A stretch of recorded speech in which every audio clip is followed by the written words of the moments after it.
Chapter 2. On the third day there was a wedding at Cana in Galilee, and the mother of Jesus was there. Jesus also was invited to the wedding with his disciples. When the wine ran out, the mother of Jesus said to him, "They have no wine." And Jesus said to her, "Woman, what does this have to do with me? My hour has not yet come." His mother said to the servants, "Do whatever he tells you." Now there were 6 stone water jars there for the Jewish rites of purification, each holding 20 or 30 gallons. Jesus said to the servants, "Fill the jars with water." And they filled them up to the brim.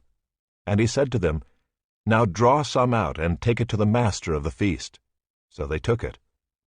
When the master of the feast tasted the water, now become wine, and did not know where it came from, though the servants who had drawn the water knew, the master of the feast called the bridegroom and said to him, "Everyone serves the good wine first, and when people have drunk freely, then the poor wine.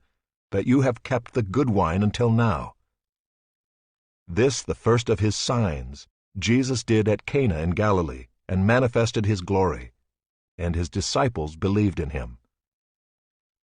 After this he went down to Capernaum with his mother and his brothers and his disciples, and they stayed there for a few days. The Passover of the Jews was at hand, and Jesus went up to Jerusalem.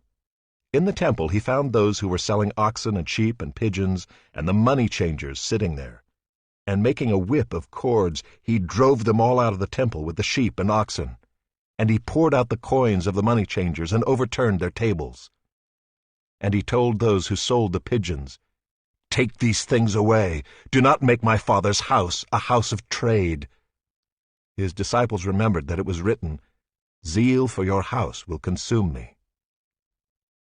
So the Jews said to him, "What sign do you show us for doing these things?" Jesus answered them, "Destroy this temple, and in 3 days I will raise it up."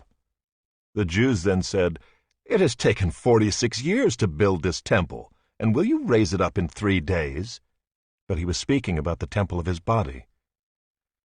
When therefore he was raised from the dead, his disciples remembered that he had said this, and they believed the scripture and the word that Jesus had spoken. Now when he was in Jerusalem at the Passover feast, many believed in his name when they saw the signs that he was doing.